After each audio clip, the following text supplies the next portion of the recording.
สงครามภูมิรัฐศาสตร์ที่กำลังตีกันแบบเดือดละอุสุดๆคำสัญญาของประเทศญี่ปุ่นในการรักษา yield curve control ที่กำลังจะรักษาไม่ไหว AI ที่กำลังแย่งงานมนุษย์อย่างดุเดือดที่สุดทั้งหมดนี้รวมกันกลายเป็นสามเหลี่ยมหายนะที่กำลังพังระบบการเงินโลกแบบไม่ใยดีเลยค่ะและนี่นะคะก็คือสาเหตุที่ทำให้สินทรัพย์เสี่ยงแล้วก็สินทรัพย์ที่มี leverage สูงทั้งหมดมันแดงฉาดแบบไม่ไหวและมีแนวโน้มว่าจะแดงหรือว่าลงต่อไปถ้าโครงสร้างสามเหลี่ยมนี้ยังไม่หยุดพังเพราะเรื่องจริงก็คือระบบการเงินที่เราเข้าใจว่ามันคือระบบการเงินน่ะไม่เหมือนอย่างที่เราเข้าใจเลยค่ะระบบการเงินของโลกคือระบบหนี้และสิ่งที่ระบบหนี้ต้องการเพื่อที่จะดำรงและเวิร์กต่อไปให้ได้ดีที่สุดคือทุกอย่างที่กำลังพังพินาศอยู่ตอนนี้สนับสนุนข้อมูลคลิปสามเหลี่ยมหายนะที่กำลังพังทลายระบบการเงินหรือว่าระบบหนี้ของโลกกันได้ที่ QR code นี้ค่ะหรือว่าสนับสนุนช่อง Sai Money Monster กันได้ง่ายมากๆกดไลค์กดแชร์กดคอมเมนต์มาคุยเล่นกันกดเซฟไว้ดูทีหลังก็ได้นะและที่อยากให้ทำมากที่สุดก็คือกด Subscribe เอาไว้ให้หน่อยค่ะเผื่อ Sai ลงคลิปหน้าเราจะได้เจอกันไงดีไหมขอบคุณค่ะ80 ปีที่ผ่านมานะคะตั้งแต่ก่อนเราเกิดอีกเนี่ยโลกของเราก็อยู่บนระบบการเงินที่นักเศรษฐศาสตร์เขาเรียกว่า debt based system หรือว่าระบบหนี้กันแล้วค่ะใช่เศรษฐกิจเราโตขึ้นมาได้ด้วยระบบหนี้ซึ่งระบบหนี้เนี่ยนะมันจะทำงานได้ดีแบบเริดๆเลยล่ะถ้าเกิดว่ามันมีปัจจัย5ข้อนี้ข้อ1คือเงินราคาถูกดอกเบี้ยต้องต่ำๆเข้าไว้จะได้สามารถไปยืมเงินคนอื่นมาหาเงินได้ไงบริษัทต่างๆก็ทำอะไรก่อนหนี้กู้เงินมาซื้อหุ้นบริษัทตัวเองคืนนักลงทุนก็กู้มาจ่ายสินทรัพย์ส่วนรัฐบาลก็กู้เหมือนกันกู้เอามาจ่ายทุกอย่างในประเทศเหมือนอย่างอเมริกาไงมันก็เลยทำให้อเมริกามีหนี้สาธารณะสูงตั้ง38 ล้านดอลลาร์สหรัฐก็ไอ debt based system นี่แหละปัจจัยที่2คือระบบหนี้นะมันจะอยู่ได้ดีเลยถ้าหนี้มันมีเสถียรภาพคืออัตราดอกเบี้ยต่ำแล้วจะต้องคงที่ด้วยปัจจัยข้อ3คือต้องให้โลกใบนี้มีประชากรมากขึ้นเรื่อยๆเพราะว่ามีหนี้แล้วมันต้องมีคนกู้ด้วยมันถึงจะเวิร์กข้อ4คือไม่ใช่มีแค่คนเยอะคือคนที่เยอะขึ้นต้องมีงานทำด้วยมันต้องมีคนทำงานจ่ายเข้าระบบประกันสังคมอะไรอย่างเงี้ยเพื่อที่จะแบบเหมือนเอาเงินในอนาคตมาใช้ได้ก่อนได้และปัจจัยข้อ5ที่สำคัญคือโลกจะต้องมีอัตราเงินเฟ้ออ่อนๆค่ะคืออยู่ที่ประมาณอัตราเงินเฟ้อ 2% ต่อปีอันนี้เรียกว่า very good สำหรับระบบหนี้ค่ะซึ่งตอนนี้แฟกเตอร์ทั้ง5ข้อกำลังพังพินาศไปพร้อมๆกันส่วนคนที่ทำให้แฟกเตอร์ทั้ง5ข้อนี้พังไปพร้อมๆกันเรียกว่าตัวการใหญ่นะคะก็ได้แก่สงครามใครที่ก่อสงครามทั้งหมดใช่ญี่ปุ่นที่จะรักษา yield curve control หรือว่าอัตราดอกเบี้ยแบบที่เคยสัญญาเอาไว้ไม่ไหวและ AI ค่ะเรามาต่อกันที่ใครทำลายปัจจัยไหนกันต่อเลยนะคะก็คือญี่ปุ่นทำลายปัจจัยข้อ1และข้อ2ค่ะคือเงินราคาถูกแบบมั่นคงก็ไม่มีแล้วหนี้สาธารณะของญี่ปุ่นตอนนี้นะคะมูลค่าสูงถึง 1,300 ล้านเยนคือทะลุ 240% ต่อ GDP ของประเทศไปเรียบร้อยแล้วมันทำให้ค่าเงินเยนเนี่ยมันอยู่บนหน้าผาที่แบบใกล้พังเต็มทีแล้วนะคะซึ่งไอ้หนี้ก้อนนี้ญี่ปุ่นได้มายังไงรู้ปะญี่ปุ่นได้มาจากคำสัญญาทางระบบการเงินที่ให้โลกนี้เอาไว้ค่ะที่เรียกว่าระบบ yield curve control ก็คือ BOJ หรือว่าธนาคารกลางของญี่ปุ่นเคยสัญญาเอาไว้กับระบบการเงินโลกนะคะว่าพันธบัตรรัฐบาลของญี่ปุ่นรุ่น10 ปีเนี่ยจะ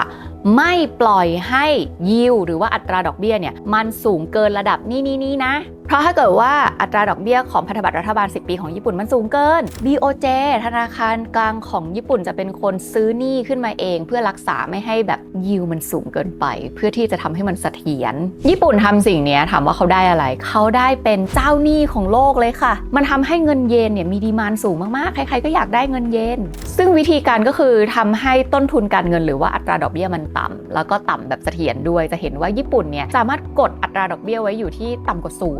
หรือว่าแค่1เป็นหลักหลาย10 ปีอยู่นะซึ่งใช่ทั้งโลกต้องการเงินเยนแบบมหาศาลจริงๆใครๆที่แบบว่าโหเป็น ultra rich อะไรอย่างเงี้ยเขาก็รู้วิธีการทำเงินจากการที่ทำเยน carry trade เนาะแต่ไอ้คำสัญญาเนี้ยญี่ปุ่นมีราคาที่จะต้องจ่ายซึ่งแพงมากก็คือเสถียรภาพของค่าเงินเยนเองนั่นแหละที่มันร่วงอ่อนลงอย่างต่อเนื่องเป็นทศวรรษเลยซึ่งมาถึงตอนนี้ทำให้ญี่ปุ่นมีทางเลือกที่ไม่สวยแล้วด้วยแค่2 ทางคือ1โอ้โหเห็นใจโลกใบนี้ไม่อยากเป็นคนทิ้งระเบิดทางการเงินใส่ทั้งโลกเนาะและหันกลับมาปกป้องเงินเยนค่ะ2คือแคร์โลกหน่อยแบบถ้าฉันทำเนี่ยตลาดพังทั้งโลกแน่ก็เลย จะซื้อหนี้ตัวเองต่อไปแต่ค่าเงินเยนเนี่ยมีโอกาสล่มสลายได้นะซึ่งบอกเลยว่าไอ้2ทางเนี้ยเลือกได้แค่ทางเดียวด้วยเลือก2ทางไม่ได้ค่ะมันไม่เกิดขึ้นซึ่งตลอดมาญี่ปุ่นเลือกช้อย2มาตลอดเลยคือแคร์โลกแล้วก็พยายามที่จะรักษาเสถียรภาพทางการดอกเบี้ยของตัวเองเอาไว้รักษาไหวจนไม่ไหวอะแหละจนแบบในที่สุดญี่ปุ่นจะขึ้นอัตราดอกเบี้ยแล้วมีแนวโน้มว่าจะขึ้นอีกสัก 2-3 ครั้งด้วยเพราะให้ตายเหอะค่าเงินมันแย่มากจริงๆนะและยิ่งค่าเงินเยนออกมันเกิดอะไรขึ้นรู้ป่ะญี่ปุ่นเป็นประเทศไม่มีทรัพยากรค่ะต้องนำเข้าทรัพยากรแทบจะทั้งประเทศเลยนะในการกินอยู่พลังงานอ่ะมันก็เลยทำให้ค่านำเข้าเนี่ยแพงขึ้นมากๆแล้วพอค่านำเข้าแพงขึ้นมากๆในวันที่เศรษฐกิจมันแย่เศรษฐกิจก็ยิ่งแย่ไปกันใหญ่ประชาชนก็ลำบากไปกันใหญ่มันก็เลยทำให้ญี่ปุ่นวันนี้ต้องเลือกตัวเองและมันทำให้เกิดสิ่งนี้ขึ้นคือตลาดบอนด์ของญี่ปุ่นตอนนี้ dislocation index ขึ้นแรงสุดแบบที่สุดเลยค่ะมันก็เลยทำให้สิ่งนี้เนี่ยนะคะเป็นตัวกระตุ้นที่กำลังทำลาย debt based system หรือว่าระบบหนี้อย่างจังเลยเพราะว่ามันไปลากปัจจัยข้อ1และข้อ2ให้ลงมาพังพร้อมๆกันต่อมา AI คือตัวทำลายปัจจัยสำคัญของระบบหนี้ข้อ4และข้อ5ค่ะก็คือข้อ4เนี่ยจะต้องให้คนที่มีเยอะๆเนี่ยต้องมีงานทำและข้อ5ก็คือจะต้องให้โลกใบนี้มีเงินเฟ้ออ่อนๆอยู่ที่ 2% AI พังหมดปัญหาหลักของ AI ต่อโลกใบนี้คืออะไรรู้ไหมคะคือ AI อ่ะมันไม่โลภ AI มันไม่ใช้เงินเกินตัว AI มันไม่กู้จ้า AI ไม่กู้ไม่ว่ามาแย่งงานมนุษย์อีกยิ่งทำให้ปริมาณคนที่จะกู้เนี่ยน้อยลงไปอีกซึ่งไอ้เรื่อง AI มาแย่งงานในระบบอะไรงานงูงี้ระบบแรงงานเนี่ยมันก็เป็นปัญหานะคะแต่มันไม่ใช่ประเด็นของคลิปนี้ค่ะประเด็นของคลิปนี้ก็คือ AI มาแย่งงานมนุษย์ไปเนี่ยแย่งไปแต่งานไม่ได้แย่งภาษีไปจ่ายไงคะเพราะฉะนั้นถ้าคนทำงานคือ AI จะเก็บภาษีจากใครดีเอ่ยก็คือเก็บภาษีได้น้อยลงเพราะฉะนั้นปัจจัยพื้นฐานของ debt based system ข้อ4ล่มเลยค่ะคือคนจะเยอะจะน้อยไม่รู้แต่คนไม่มีงานทำแล้วพอคนไม่มีงานทำก็ไม่มีใครจ่ายภาษีไงคะแล้วระบบมันจะหมุนไปยังไงหรอคะเราจะเอาเงินในอนาคตของคนอื่นมาใช้ในระบบกันยังไงล่ะคะแล้วถ้าเกิดว่า AI อ่ะมันไม่โลภอ่ะมันไม่กู้อ่ะแล้ว cash flow ในระบบ debt based system ระบบหนี้มันจะมาจากไหนล่ะคะซึ่งซ้ำด้วยระบบเศรษฐกิจอีกนะที่คนโดน lay off ตอนนี้มันไม่ใช่แค่เพราะ AI แย่งงานหรอกมันเป็นเพราะเศรษฐกิจมันแย่ด้วยตัวมันเองด้วยที่สหรัฐอเมริกาตอนนี้ตัวเลขการลดงานสูงถึง 18,435 ตำแหน่งในเดือนมกราคมก็คือมากกว่าปีที่แล้วถึง 118% แล้วก็มากกว่าเดือนธันวาปี 2025 ที่ผ่านมาเนี่ยนะ 205% เรียกว่าเป็นตัวเลขที่สูงสุดในรอบ 17 ปีนับตั้งแต่มกราคม 2019 ค่ะซึ่งไอตัวเลขการตกงานเนี่ยมันเป็นอินเด็กซ์หรือเป็นดัชนีชี้วัดขั้นพื้นฐานของระบบเศรษฐกิจที่นักลงทุนเขาดูกันเลยเพราะถ้าเกิดว่าคนไม่มีงานทำคนก็ไม่มีเงินมาใช้จ่ายและคนก็ไม่ไปกู้หนี้อ่ะซึ่งมีผลกับระบบหนี้จริงๆเพราะถ้าเกิดว่าคนทำงานน้อยลงคนกู้น้อยลงคนซื้อและคนลงทุนก็น้อยลงไปด้วยซึ่งตอนนี้นะคะการเปิดรับตำแหน่งงานใหม่ก็น้อยลงด้วยค่ะข้อมูลจาก Bureau of Labor Statistics สหรัฐอเมริกาบอกว่าตอนนี้มีตำแหน่งงานเปิดรับอยู่ทั้งหมด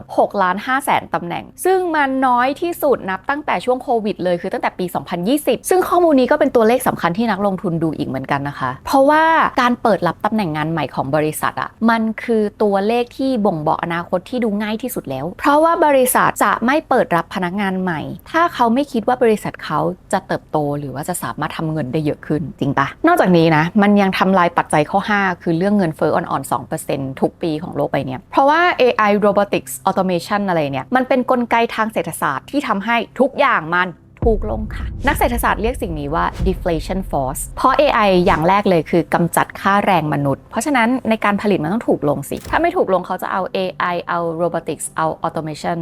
เข้ามาใช้แทนคนเหรอซึ่งถ้าทุกอย่างมันจะถูกลงเงินมันจะเฟ้อได้ไหม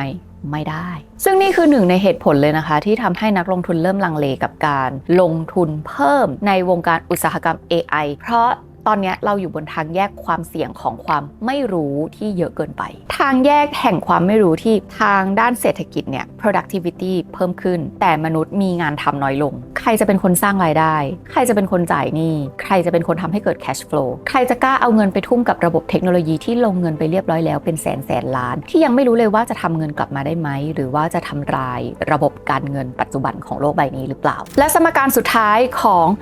สามเหลี่ยมหายนะก็คือgeopolitics ค่ะสงครามที่ตีกันเดือดสุดๆเลยตอนนี้ซึ่ง geopolitics ตอนนี้มันทำให้ความเป็นผู้นำหรือว่าตำแหน่งของแต่ละประเทศบนโลกอ่ะมันเบลอมันไม่ชัดและก็ไม่รู้ด้วยว่ามันจะชัดเมื่อไหร่ New World Order นั่นแหละเพราะว่าเอาจริงๆนะโลกเราเนี่ยตำแหน่งต่างๆของแต่ละประเทศมันชัดมาตั้งแต่สมัยสงครามโลกครั้งที่2แล้วคือสหรัฐอเมริกาเขาก็ชัดเจนไง เจ้าโลกตำรวจโลกเป็นคนออกสกุลเงินสำรองของโลกเป็นแบ็กอัพทางการทหารของโลกจีนโรงงานของโลกยุโรปผู้บริโภคของโลกญี่ปุ่นเจ้าหนี้ของโลกซึ่งทั้งหมดเนี่ยตลาดชอบมากค่ะเพราะว่าระบบหนี้เนี่ยเขาชอบ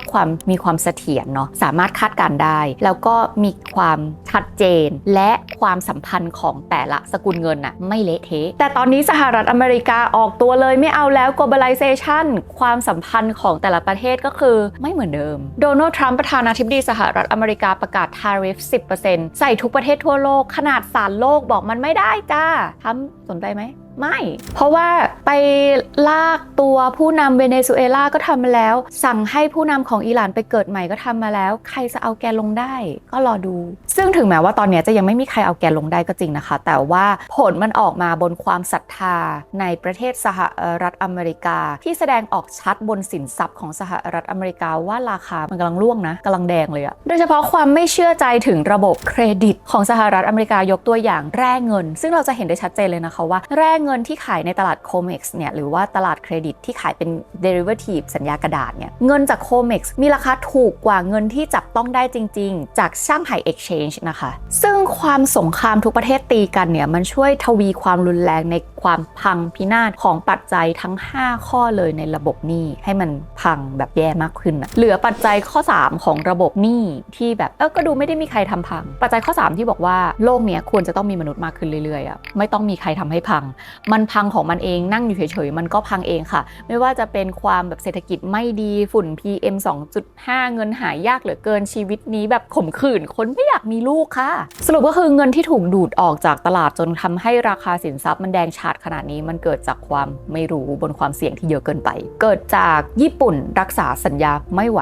เกิดจาก AI disruption เกิดจาก geopolitics ทำสงครามตีกันจนทำให้ระบบการเงินที่เราไม่ได้รู้มาก่อนหน้านี้ด้วยซ้ำว่ามันเรียกว่าระบบหนี้กำลังพังเพราะฉะนั้นถ้าตามตรรกะนี้แปลว่าสินทรัพย์ใดก็ตามที่มี leverage เยอะที่สุดหรือก่อหนี้ไว้มากที่สุดถ้าระบบหนี้พังไอ้สินทรัพย์ตัวนั้นพังมากกว่าใครไปดูกันเองเลยว่าตัวไหน leverage สูงซึ่งมันมีแนวโน้มจะยุบเยอะที่สุดและมีแนวโน้มจะยุบต่อด้วยถ้าไอ้สามเหลี่ยมหายนะเนี่ยมันยังไม่หยุดพังเพราะว่าไอ้เหตุการณ์ทั้งหมดที่กำลังเกิดขึ้นบนโลกเนี้ยเหมือนแบบกำลังแบบยังไม่พีคด้วยซ้ำเพราะฉะนั้นเหตุการณ์ liquidate margin call อะไรอย่างเงี้ยเดี๋ยวมีเป็น festival มาแน่นอนแต่ถ้าตัวไหนมันมีค่ามันมีศักยภาพทางเศรษฐกิจจริงๆสุดท้ายตัวนั้นแหละรอดเพราะฉะนั้นตอนนี้คือโอกาสเลยนะที่เราจะต้องศึกษากันให้เยอะๆค่ะเพราะมันอาจจะมีโอกาสในการช็อปของเซลล์ที่ถูกและดีที่สุดในชีวิตนี้เกิดขึ้นเร็วๆนี้ก็ได้ฟังกันจบแล้วก็ขอให้ทุกคนเฮงๆปังๆและรอดปลอดภัย